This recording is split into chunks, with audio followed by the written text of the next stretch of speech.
Bien. Bonjour. Alors pour ce TP d'aujourd'hui, ce cours d'aujourd'hui, on va voir comment on peut manipuler des données JSON et de pouvoir les lire, accéder à ces données-là. Et dans notre exemple, on va afficher des données JSON. En fait, ce n'est pas un accès à un fichier JSON, mais c'est de la manipulation des données JSON. Parce que si vous voulez accéder à un fichier JSON là où il y a des données, vous devez avoir un serveur, Apache ou autre, sur lequel vous accédez avec un protocole HTTP ou HTTPS pour pouvoir le lire. Mais non, notre objectif aujourd'hui, c'est d'avoir de la donnée sous format JSON et de pouvoir la lire et l'afficher dans un tableau. Alors, c'est quoi ce fichier JSON? C'est quoi ces données JSON? Ce sont des données. Alors, les données, vous pouvez les partager sur plusieurs formats. Vous avez des fichiers plats texte, vous avez des fichiers XML, vous avez peut-être des fichiers CSV que vous voulez lire, mais JSON, il est plus rapide. C'est de la donnée plate, c'est du texte, ça veut dire au niveau de la sécurité, il pose aucun problème. C'est pour cela qu'il est de plus en plus utilisé en termes de format de données. Alors, le fichier JSON, le format JSON, il est très simple. Il est basé sur la notion d'objet et d'attribut. Regardez, moi j'ai ici, j'ai de la donnée, de la donnée JSON. Si je veux la lire, l'objet, en fait, ça représente une liste d'objets employés. Alors, remarquez que ici, j'ai créé dans un script JavaScript, j'ai créé une variable dans laquelle j'ai mis de la donnée JSON. Cette donnée-là, elle est structurée comme ça, regarde. J'ai une apostrophe ici, une accolade, et ici, il finit par une accolade et une apostrophe. D'accord? Dans ces données-là, j'ai employé, entre deux guillemets, en fait, ça c'est une liste d'objets employés. Dans le fichier JSON, alors employé, vous retenez, vous notez ça, deux points, j'ouvre un crochet et je fais une guillemets. Alors ce plus-là, ça ne concerne pas un fichier de données, ça concerne beaucoup plus comment je peux écrire de la donnée JSON dans une variable en JavaScript. Mais la donnée elle-même, il y a quoi? Le principe, il est simple dans le JSON. Il y a le key, il y a le value. C'est-à-dire que c'est toujours la clé, le key. Ici, quelles sont les clés que j'ai? J'ai first name et j'ai last name. Clair? Alors, j'ai le key, deux points, la valeur. Key, deux points, la valeur. Regardez que ça, en fait, c'est une ligne d'un tableau de données. D'accord? C'est un enregistrement. Regardez que toutes les valeurs ici, qui est séparées avec des virgules, key valeur, et ainsi de suite. Pour des raisons JavaScript, pour que je puisse l'écrire à ce niveau-là, au niveau d'une variable, il faut que je la concatène et que je mets tout ce qui reste entre deux apostrophes. La première donnée entre deux apostrophes, la deuxième donnée concaténée entre deux apostrophes, et la troisième donnée aussi concaténée entre deux apostrophes. Mais la vraie donnée, c'est ça en fait. La vraie donnée, c'est celle-là. Les données JSON dans un fichier JSON, ils sont séparés avec c'est entre deux accolades, key, value, virgule, key, value, et ainsi de suite. D'accord? Alors, si je veux écrire de la donnée JSON dans JavaScript, il faudrait que je mette ça, j'ouvre une apostrophe et une accolade, et je la ferme à la fin. Entre les deux, je mets mon tableau, en fait ma liste d'objets, celui-là, deux points, j'ouvre le crochet et je le ferme à la fin, ici. Entre les deux, qu'est-ce que je mets? Je mets une concaténation avec plus et je mets entre deux accolades ici, de là à là, regardez, virgule, puis plus, virgule, et je répète autant de fois que je veux la donnée JSON. Alors moi, mon objectif sur mon TP, c'est que j'ai de la donnée JSON, ici, et je voudrais l'afficher comme ça. Ces données-là, je voudrais les afficher, regardez, je voudrais les afficher comme ça, dans un tableau normal. Ça veut dire que cette TD-là, il sera rempli par le nom, par le prénom, par le nom, par le prénom. Alors pour faire ceci, je suis toujours dans une même page HTML, c'est du code HTML. Dans mon code, j'ai créé une table HTML à la main, avec un ID qui s'appelle liste employé, un border pour que je puisse afficher juste la bordure. Et j'ai mis une trace, là où j'ai mis un TH nom, TH prénom. En fait, ces deux-là, ils seront créés statiquement par HTML. Par contre, ces lignes-là, ils seront générés à la base des données qui existent dans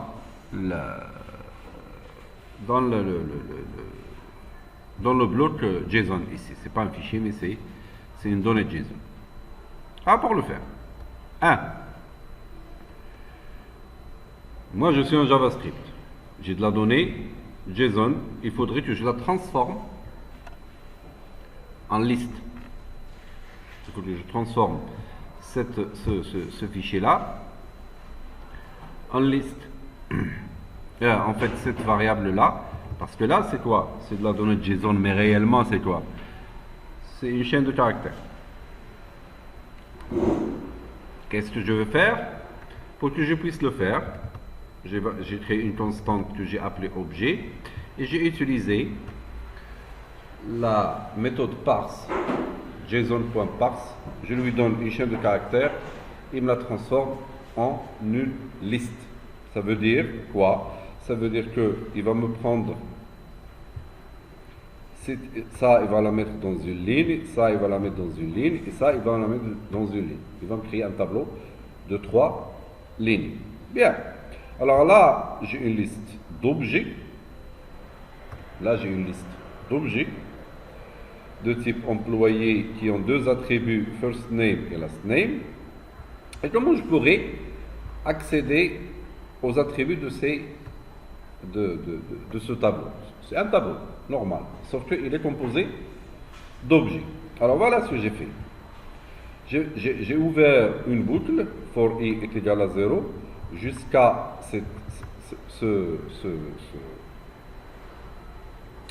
jusqu'à cet objet-là. Pour employé, c'est celui-là. Hein, c'est celui-là. C'est la liste point length, ça veut dire jusqu'à la taille du tableau employé. Et ici, j'ai fait un i++ pour que je puisse circuler au niveau du tableau. Et qu'est-ce que je fais? Pour chaque ligne, pour chaque valeur de i qui va circuler dans le tableau employé, j'ai créé une trace, un tr. Ça, c'est le nom de la variable, let. Le nom de la variable est égal à document.createElement de tr. Si vous avez vu déjà les autres vidéos sur la création des objets DOM et la manipulation des objets DOM, si je veux créer une trace d'un tableau, je fais document.createElement de tr. Ça, c'est un mot-clé. Il crée une balise tr. 2. J'ai créé, ça c'est ma trace. D'accord? Et je vais créer ici un TD. Alors je fais let, une variable que j'ai appelée TD nom, toujours document.createElement de TD. Alors cette instruction-là, il va me créer une balise TD. Après, qu'est-ce que je dois faire? Je dois prendre ce TD-là et le mettre dans ce TR-là. D'accord? Mais avant, je vais renseigner ce TD-là.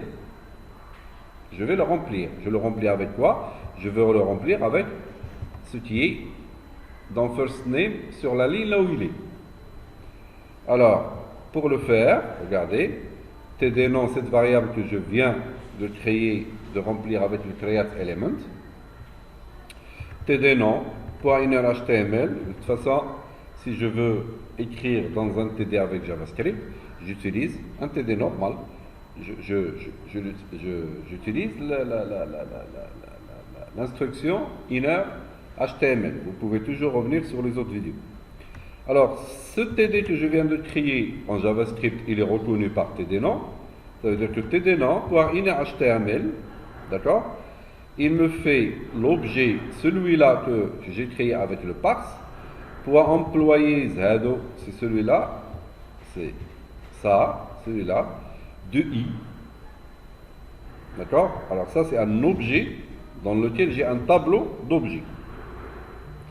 C'est l'objet que je viens de parser tout à l'heure, ici. Pour employer, c'est celui-là, de i. Et là, regardez, quand je fais pour employer de i, il accède, par exemple, pour employer de 0, il accède à cette ligne-là. Et ce que je fais, pour accéder au first name, je fais objet pour employer de i, point first name. Et là, il accède à la donnée qui est ici. Je vais refaire la même chose. Non, je continue. J'ai rempli, j'ai créé mon TD et je l'ai rempli. Qu'est-ce qu'il me reste? Il me reste à le placer dans le TR. Comment il s'appelle? Ma variable, elle s'appelle TR. Alors, pour ajouter le TD rempli avec les données JSON dans le TR, je fais tr.appendChild. Regardez, append, c'est en majuscule child, de TD nom, celui que je viens d'équiper et que je viens de remplir avec le first name de la ligne i. Après, je vais refaire la même chose pour le td prénom. Document.create élément de td. td prénom.inner.html est égal à objet point employé de i point last name. Et je fais le append.child. Là, j'ai terminé. J'ai accédé à ma donnée. Je l'ai lu. J'ai créé un TR. J'ai créé deux TD. Je les ai placés. J'ai créé deux TD et je les ai placés dans le TR. Qu'est-ce qu'il me reste? Il faut que je place le TR dans le tableau. Alors, ma table, il s'appelle comment? Regardez, dans l'ID ici, il s'appelle liste employé. Je vais accéder par cet élément-là. Regardez. Alors, document.getElement by ID de liste employé .appendChild de TR. Ça n'a rien à voir avec JSON. C'est juste comment je peux créer un objet d'homme, une trace. Je peux même créer un tableau si je veux. Une trace, un TD, un TR, un TD, placer ce TD là dans le TR et placer finalement le TR dans le tableau en accédant par getElement by ID. Alors, lui, qu'est-ce qu'il fait? Il prend ça, il le met dans une variable. Il prend la donnée JSON telle qu'elle est écrite, key et value, key value, key value, et il la met dans cette variable. 2. Je crée un objet dans lequel je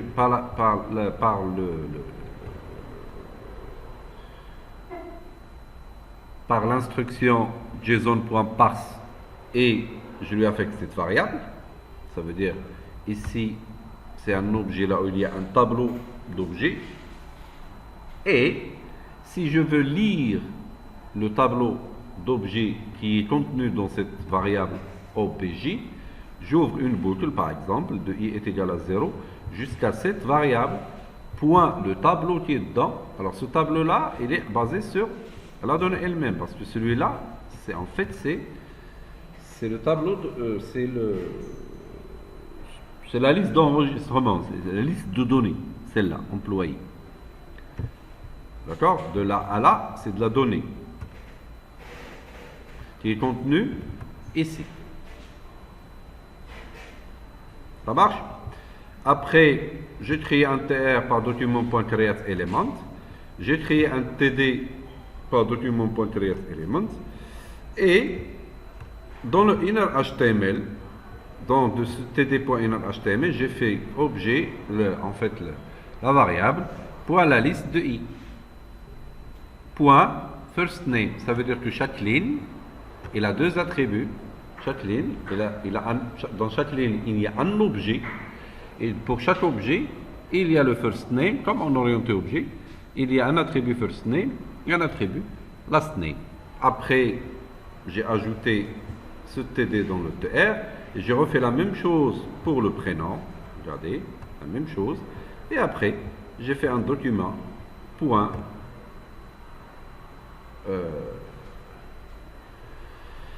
document.getElement by ID de ce tableau-là, la table que je viens de créer tout à l'heure avec HTML, pour punch-in, et j'ajoute autant de TR que de lignes que je trouverai dans ma liste des employés qui a été construite à la base de JSON.parse. Voilà. Alors je vous laisse le code et vous pouvez toujours vous arrêter à chaque fois que vous voulez pour écrire ce code-là.